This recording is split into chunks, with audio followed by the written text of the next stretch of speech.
आगे हम देखते हैं सरल यौगिकों के सूत्र, यानी यौगिकों के सूत्र किस प्रकार से लिखे जाते हैं।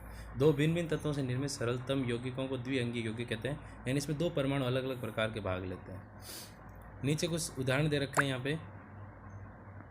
सारणी 3.6 में कुछ आयनों की संयोजकता दी गई थी। ऊपर हमने देखी थी संयोजकताओं के बारे में। आप इसका उपयोग रासायनिक सूत्र लिखने के लिए कर सकते हैं। देखिए यहाँ पर आणविक यौगिकों के रासायनिक सूत्र लिखते समय हम पहले संघटक तत्वों के प्रतीक लिखकर उनकी संयोजकताएं लिखते हैं। नीचे उदाहरण दे रखे हैं, फिर उनको क्रॉस कर देते हैं, यानी संयोजकताएं जो होती है वो एक दूसरे के नीचे जो होती है वो ट्रांसफ़र हो जाती है। जैसे मैं यहाँ पे एक उदाहरण ले रहा हूँ। उदाहरण के तौर पर हमें यहाँ पे लिखना है मैग्नीशियम हाइड्रोक्साइड। तो देखिए इसके लिए क्या होता है, मैग्नीशियम Mg हाइड्रोक्साइड का OH। तो Mg की होती है +2 और OH की संयोजकता होती है -1। अब संयोजकताओं को क्या करते हैं, एक दूसरे के नीचे ट्रांसफ़र कर देते हैं। तो यहाँ पर आ जाएगा 1 और यहाँ पर आ जाएगा 2। अब हम कैसे सूत्र लिखेंगे, Mg। अब यहाँ पे हमें 2 लगाना है, तो OH के आगे 2 लगा, H के आगे 2 लगा दोगे तो H 2 हो जाएंगे। हमें OH को 2 लिखना है, तो इसको क्या करेंगे, कोष्ठक में बंद करके 2 लगाएंगे। इस प्रकार से रासायनिक सूत्र लिख रखे हैं। नीचे कुछ उदाहरण भी दे रखे हैं। जैसे यहाँ पर देखिए हाइड्रोजन क्लोराइड का सूत्र है HCl। तो H की संयोजकता +1 और Cl की संयोजकता -1। संयोजकताएं ट्रांसफ़र होती है, तो एक एक ये कोई लिखने का मतलब नहीं है, तो सीधा लिख देते हैं इसको HCl। इसी प्रकार से हाइड्रोजन सल्फाइड। देखिए हाइड्रोजन सल्फाइड के अंदर हाइड्रोजन की संयोजकता +1 है और सल्फाइड की संयोजकता -2 है। तो ये 2 संयोजकता हाइड्रोजन के नीचे चली जाएगी और सल्फाइड के नीचे जो होगी वो 1 हो जाएगी। तो यहाँ पर इसका सूत्र बन जाएगा H2S। इसी प्रकार से कार्बन टेट्राक्लोराइड। कार्बन टेट्राक्लोराइड का मतलब कार्बन की संयोजकता यहाँ पे 4 है और क्लोरीन की संयोजकता 1 है। तो ये संयोजकताएं ट्रांसफ़र हो जाएगी। क्लोरीन के नीचे 4 और कार्बन के नीचे 1 आ जाएगा, तो क्या बन जाएगा, CCl4 बन जाएगा। इसी प्रकार से अगला उदाहरण दे रखा है यहाँ पे मैग्नीशियम क्लोराइड। देखिए मैग्नीशियम क्लोराइड के अंदर Mg जो है, Mg की संयोजकता +2 है और Cl की संयोजकता -2 है। तो ये ट्रांसफ़र हो गई संयोजकताएं। तो यहाँ आ जाएगा 1 और यहाँ आ जाएगा 2। अब इसको जब हम लिखेंगे तो क्या लिखेंगे, MgCl2 लिखेंगे। इसी प्रकार से अगला दे रखा है एल्यूमिनियम ऑक्साइड। एल्यूमिनियम ऑक्साइड के अंदर देखिएगा यहाँ पे Al और O 2 अलग अलग प्रकार के परमाणु है। तो एल्यूमिनियम की संयोजकता +3 और ऑक्सीजन की संयोजकता -2। तो दोनों ही संयोजकताएं जब ट्रांसफ़र होगी तो क्या बन जाएगा, Al2O3।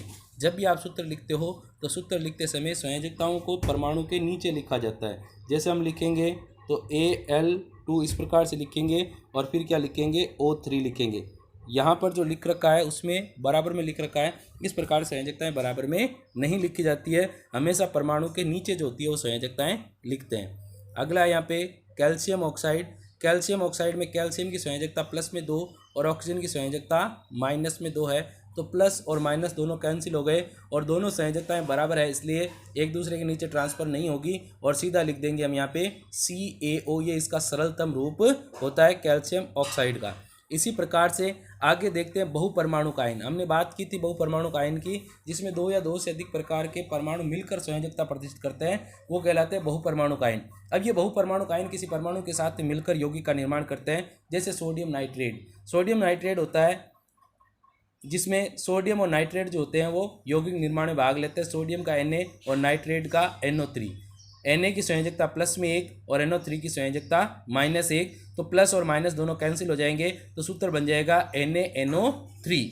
इसी प्रकार से कैल्शियम हाइड्रोक्साइड। तो कैल्शियम की संयोजकता +2 है और हाइड्रोक्साइड की संयोजकता -1 है।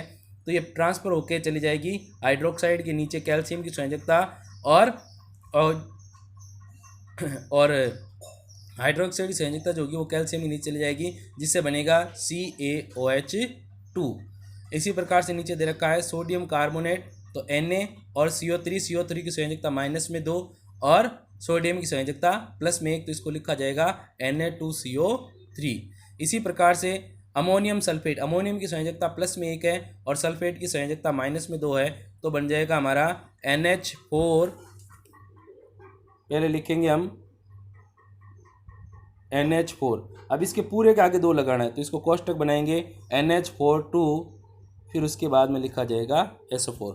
इस प्रकार से जो होते हैं विभिन्न प्रकार के यौगिकों के सूत्र लिखे जाते हैं। अब इसके लिए देखो नीचे कुछ सूत्र दे रखे हैं, इसको आपको रासायनिक सूत्र लिखना, जैसे सोडियम ऑक्साइड है तो सोडियम ऑक्साइड को हम किस प्रकार से लिखेंगे Na2O, एल्यूमिनियम ऑक्साइड को लिखेंगे, एल्यूमिनियम क्लोराइड को लिखेंगे AlCl3, सोडियम सल्फाइड इसको लिखेंगे Na2SO4, मैग्नीशियम का लिखेंगे MgOH2। आप भी अपनी कॉपी के अंदर इनको लिखने का प्रयास करें।